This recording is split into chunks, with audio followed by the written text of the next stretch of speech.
पंजाब अंदर अतवाद के समय पता नहीं किन्ने को व्यक्ति ते नौजवानों का कतल होया। उस काले दौर के दौरान कई परिवार उजड़ गए और कई परिवार रोजी रोटी तो भी आतर हो गए।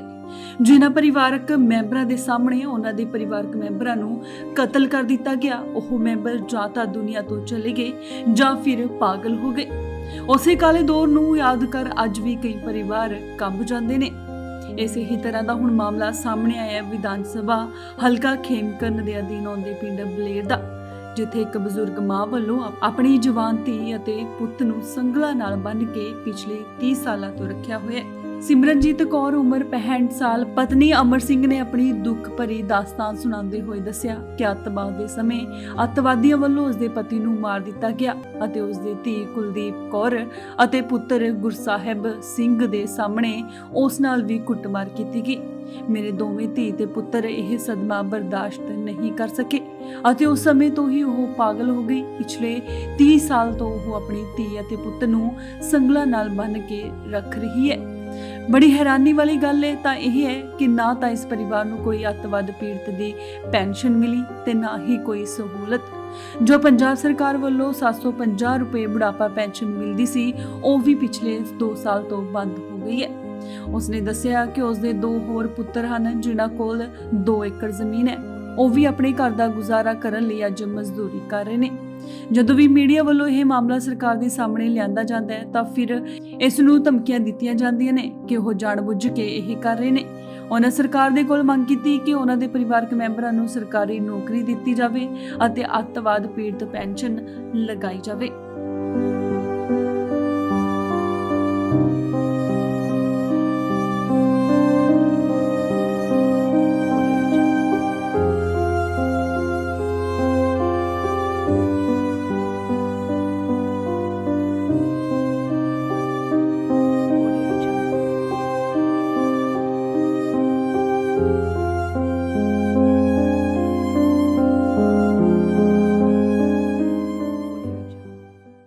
ਕੀ ਨਾਮ ਵੀਰ ਜੀ ਤੁਹਾਡਾ? ਹਰਪਾਲ ਸਿੰਘ। ਵੀਰੇ ਕਿਹੜਾ ਪਿੰਡ ਤੁਹਾਡਾ? ਆਪਣਾ ਪਿੰਡ ਜੀ ਪਿੰਡ ਬਲੇਰ ਆ, ਤਹਿਸੀਲ ਪੱਟੀ, ਜ਼ਿਲ੍ਹਾ ਤਰਨਤਾਰਨ। ਵੀਰ ਜੀ ਕੀ ਮਾਮਲਾ ਜਿਹੜਾ ਸਾਰਾ 2 ਤੁਹਾਡੇ ਇੱਕ ਭੈਣ ਆ ਇੱਕ ਵੀਰ ਤੁਹਾਡੇ ਨੂੰ ਸੰਗਲ ਮਾਰ ਕੇ ਰੱਖਿਆ ਗਿਆ, ਵੀਰ ਜੀ ਕੀ ਹੈ ਗੱਲ ਸਾਰੀ? ਇਹ ਭਾਜੀ 1991 ਚ ਮੇਰੇ ਡੈਡੀ ਨੂੰ ਅੱਤਵਾਦੀਆਂ ਵੱਲੋਂ ਮਾਰਿਆ ਗਿਆ ਹੈ। ਪਤਾ ਨਹੀਂ ਵੀ ਉਹ ਅੱਤਵਾਦ ਕੇ ਪੁਲਿਸ ਦੇ ਲਟੇਰੇ ਕੌਣ ਇੱਕ ਬੈਗ ਨੂੰ ਘੇਰਾ ਪਾ ਕੇ ਤੇ ਮੇਰੇ ਡੈਡੀ ਨੂੰ ਮਾਰਤਾ ਹੈ ਤੇ ਸਾਡੇ ਘਰ ਨੂੰ ਅੱਗ ਲਾਤੀ। ਇਹ ਡਰਦੇ ਮਾਰੇ ਅੰਦਰ ਵੜ ਗਏ ਤੇ ਅੰਦਰ ਜੋ ਸੇਕ ਲੱਗਾ ਬਾਹਰ ਨਿਕਲੇ। ਉਦੋਂ ਮੇਰੀ ਮਾਂ ਨੂੰ ਤੇ ਇਹਨਾਂ 3 ਭੈਣ ਭਰਾ ਸੀ, ਇੱਕ ਦੂਜਾ ਮੇਰਾ ਭਰਾ ਸੀ, ਇਹਨਾਂ ਨੂੰ ਕੁੱਟਣਾ ਮਾਰਨਾ ਸ਼ੁਰੂ ਕਰਤਾ। ਇਹ ਮਾਤਾ ਦੇ ਉੱਤੇ ਡਿੱਗਦੇ ਰਹੇ, ਧੂਕੇ ਪਾਸੇ ਕਰ ਦਿੱਤੇ, ਇਹਨਾਂ ਨੂੰ ਵੀ ਧੂੰਦੇ ਸਾਂਦੇ ਰਹੇ। ਉਦੋਂ ਦਾ ਇਹਨਾਂ ਦਾ ਇਹ ਹਾਲ ਹੋਇਆ। ਹੁਣ ਤੱਕ ਇਹ ਸਰਕਾਰ ਨੇ ਸਾਰ ਨਹੀਂ ਲਈ।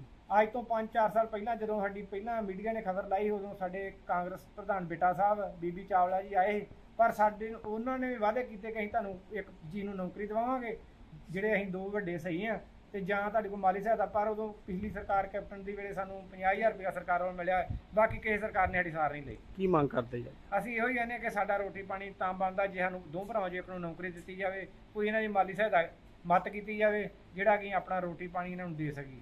ਵੀਰ ਜੀ ਕਿੰਨੀ ਕੁ ਪੈਲੀ ਤੁਹਾਡੀ? ਸਾਡੇ ਕੋਲ ਭਾਜੀ 2 ਕਿੱਲੇ ਥਾਂ ਸਾਰਾ। ਉੱਥੋਂ ਹੀ ਪਰਿਵਾਰ ਦਾ ਗੁਜ਼ਾਰਾ ਹੁੰਦਾ ਜੀ? ਸਾਡੇ 10 ਜੀ ਅਸੀਂ ਖਾਣ ਵਾਲੇ ਭਾਜੀ, 6 3 ਇਹ ਤੇ 3 ਮੇਰਾ ਬੱਚਾ ਤੇ ਘਰ ਦੀ ਤੇ 4 ਮੇਰੇ ਜਿਆਦਾ ਭਰਾ ਘਰ ਦੀ, 2 ਬੱਚੇ ਤੇ ਆਪ। ਕੋਈ ਪੈਨਸ਼ਨ ਲੱਗੀ ਸਰਕਾਰ ਵੱਲੋਂ? ਪੈਨਸ਼ਨ ਇਹਨਾਂ ਦੀ ਭਾਜੀ ਅਸੀਂ ਭੱਜ ਨੱਸ ਕੇ ਸਾਡੇ ਪੰਚਾਇਤ ਵਾਲਿਆਂ ਨੇ ਕਰ ਕਤਰ ਕੇ ਲਵਾਈ। 2 ਭੈਣ ਭਰਾ ਨੇ 750 ਤੇ ਸਾਡੀ ਮਾਤਾ ਦੀ ਵਿਧਵਾ ਪੈਨਸ਼ਨ ਲੱਗੀ 700। ਉਹ ਹੁਣ ਮਾਤਾ ਦੀ ਕੱਟੀ ਗਈ ਹੈ ਜੀ, ਉਹਨਾਂ ਦੀ 2 ਲੱਗੀ ਹੈ। ਤੇ ਕੀ ਮੰਗ ਕਰਦੇ ਹੋ? ਇਹਨਾਂ ਦੀ ਪੈਨਸ਼ਨ ਕੋਈ 2000 ਮਹੀਨੇ ਦੀ, ਕੋਈ 3 ਲੱਗੇ, ਜਿਹੜਾ ਕੋਈ ਇਹਨਾਂ ਦਾ ਦਵਾ ਦਾਰੂ ਕੋਈ ਰੋਟੀ ਪਾਣੀ ਕੀਤਾ ਹੈ। ਤੁਹਾਨੂੰ ਪਤਾ ਹੈ 2 ਕਿੱਲਿਆਂ ਤੋਂ ਤਾਂ ਸਾਡਾ ਰੋਟੀ ਪਾਣੀ ਵੀ ਨਹੀਂ ਹੁੰਦਾ, ਅਸੀਂ ਦਿਹਾੜੀ ਤਾਂ ਪਰ ਆਦਨੇ ਕਰਦੇ ਹਾਂ। ਮਾਤਾ ਜੀ ਕੀ ਨਾਂ ਤੁਹਾਡਾ? ਸਿਮਰਜੀਤ ਕੌਰ ਮਾਤਾ ਜੀ ਤੁਸੀਂ ਕਿਹੜਾ ਪਿੰਡ ਤੁਹਾਡਾ? ਬਲੇਰ। ਮਾਤਾ ਕੀ ਗੱਲ ਹੋਈ ਹੈ ਤੁਸੀਂ ਆਪਣੀ ਇੱਕ ਧੀ ਨੂੰ ਇੱਕ ਪੁੱਤ ਨੂੰ ਸੰਗਲ ਮਾਰ ਕੇ ਰੱਖਿਆ ਹੋਇਆ, ਕੀ ਗੱਲ ਹੈ ਸਾਡੀ? ਵੀਰ ਜੀ ਚ ਬਾਹਰ ਨਿਕਲ ਜਾਂਦੇ ਤੇ ਗੰਦ ਨਾਲ ਬਹੁਤ ਲਿਬੜਦੇ, ਹੱਥਾਂ ਨਾਲ ਚੁੱਕ ਚੁੱਕ ਕੁੱਟੀ ਜਾਂਦੇ। ਜੇ ਲੰਮੇ ਆਈ ਤਾਂ ਬੰਨੀ ਦੇ ਬੈਠੇ ਵੀ ਚੰਗੇ ਭਲੇ ਵੀ ਤੇ ਕੋਲ ਬੈਠੇ ਹੁੰਦੇ ਬਾਥਰੂਮ ਮੰਜੇ ਦੇ ਘਰ। ਕੀ ਗੱਲ ਹੋਈ ਮਾਤਾ? ਕੀ ਇਹ ਗੱਲ ਹੋਈ ਇੱਥੋਂ ਤੱਕ ਨੌਬਤ ਆ ਗਈ ਵੀ ਸੰਗਲ ਮਾਰ ਕੇ ਰੱਖਣਾ ਪੈ ਰਿਹਾ ਬੱਚਿਆਂ ਨੂੰ? ਇਹੋ ਹੀ ਆ ਕਿ ਇਹਨਾਂ ਦੇ ਆਨੇ ਚਲੇ ਨਾ ਜਾਣ ਕਿਸੇ ਬੰਨੇ, ਤਾਂ ਕਰਕੇ ਵੀ ਬੰਨੇ ਪੈਂਦੇ ਆ। ਗੱਲ ਕੀ ਹੋਈ ਮਾਤਾ ਜੀ ਤੁਹਾਡੇ ਨਾਲ?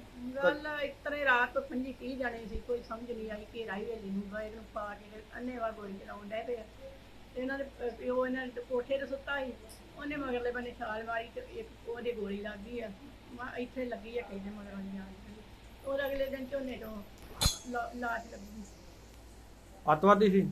ਪਤਾ ਹੀ ਨਹੀਂ ਵੀ ਜਿਹੜੇ ਕਿਸੇ ਨੇ ਕੀ ਪਤਾ ਲੱਗਦਾ ਹੈ। ਸਾਹੀ ਦੇ ਡਰਦੇ ਸਾਨੂੰ ਤੇ ਖੰਡ ਪਾਠ ਨਹੀਂ ਕਰਨ ਦਿੰਦੇ, ਤੇ ਅਸੀਂ ਘਰੋਂ ਵੀ ਡਰਦੇ ਮੁੜ ਕੇ ਚਲੇ ਗਏ ਫੋੜ ਪਵਾ ਕੇ ਬਾਬੇ ਪਾਲਾ ਹੁਣ ਗੁਰਦੁਆਰੇ ਆ। ਉਹਨੇ ਆਖਿਆ ਵੀ ਮੈਂ ਇੱਥੇ ਰਹਿਣਾ ਤੇ ਮੇਰੇ ਹੁੰਦਿਆਂ ਕੋਈ ਨਹੀਂ ਆਉਂਦਾ ਤੇ ਤੁਸੀਂ ਘਰੇ ਪਾਠ ਕਰੋ। ਫਿਰ ਅਸੀਂ ਘਰੋਂ ਹੀ ਚਲੇ ਗਏ ਸੰਗਤ, ਕਦੀ ਕਿਤੇ ਧੱਕੇ ਭੈਣ ਭਰਾਵਾਂ ਕੋਲੇ। ਉਦੋਂ ਕਿੰਨੀ ਉਮਰ ਸੀ ਇਹਨਾਂ ਬੱਚਿਆਂ ਦੀ ਮਾਤਾ? ਉਦੋਂ 6-7 ਸਾਲ, ਇੱਕ ਦਾ 5 ਸੀ, ਆ ਕੁੜੀ 5 ਸਾਲ ਦੀ ਤੇ ਆ 2 ਸਾਲ ਵੱਡਾ। ਉਦੋਂ ਸਹੀ ਸੀ ਜਦੋਂ ਤੁਹਾਡੇ ਨਾਲ ਇਹ ਘਟਨਾ ਵਾਪਰੀ? ਉਸ ਤੋਂ ਸਹੀ ਬਾਅਦ ਸੀ, ਬੜੇ ਸੋਹਣੇ ਨਿੱਕੇ ਨਿੱਕੇ ਇੱਥੇ ਜਦੋਂ ਪਹਿਲਾਂ ਉਹ ਕਮਰਾ ਇੱਕ ਪਾਇਆ ਸੀ, ਉਦੋਂ ਇਹ ਬਰੋੜੇ ਆਪ ਨਾਲ ਹੀ ਕਿਤੇ ਫੜਾਉਣੇ ਨਿੱਕੇ ਜਿਹੇ ਥਾਲਾਂ 'ਚ ਪਾ ਕੇ, ਬੜੇ ਸੋਹਣੇ ਸੀ। ਤੇ ਉਹ ਇਹ ਮੁੰਨੀ ਕਿੱਧਰ ਗਿਆ, ਇਹੋ ਜਿਹੀਆਂ ਗੱਲਾਂ ਕਰੀ ਜਾਂਦਾ, ਕੋਈ ਸਮਝ ਹੀ ਨਹੀਂ ਆਉਂਦੀ ਬੋਲਦਾ ਨਹੀਂ। ਕੀ ਮੰਗ ਕਰਦੇ ਜਾਂ ਸੰਤਾਂ ਨੇ ਇਹਨਾਂ ਨੂੰ ਨੌਕਰੀ ਕਿਸੇ ਨੂੰ ਮਿਲ ਜੇ ਜਾਂ ਦੋ ਜੀ ਨੂੰ ਮਿਲ ਜੇ, ਇੱਕ ਉਹ ਭਰਾ ਦੀ ਘਰ ਦੀ ਨੂੰ ਮਿਲ ਜੇ, ਕਿਹਨੂੰ ਮਿਲ ਜੇ ਤੇ ਚੱਲ ਇਹਨਾਂ ਨੂੰ ਰਾਜ ਮਿਲ ਕੇ ਤੇ ਸਾਂਭਣ। ਤੇ ਆਹ ਤੋਂ ਮੈਥੋਂ ਸਾਂਭੇ ਨਹੀਂ ਜਾਂਦੇ, ਮੈਥੋਂ ਵੀ ਰੁੱਟ ਕੇ ਨਹੀਂ ਤੁਰਿਆ ਜਾਂਦਾ। ਤਰਨਤਾਰਨ ਤੋਂ ਬਲਜੀਤ ਸਿੰਘ, ਇੰਡੋਸ ਟੀਵੀ, ਆਸਟ੍ਰੇਲੀਆ।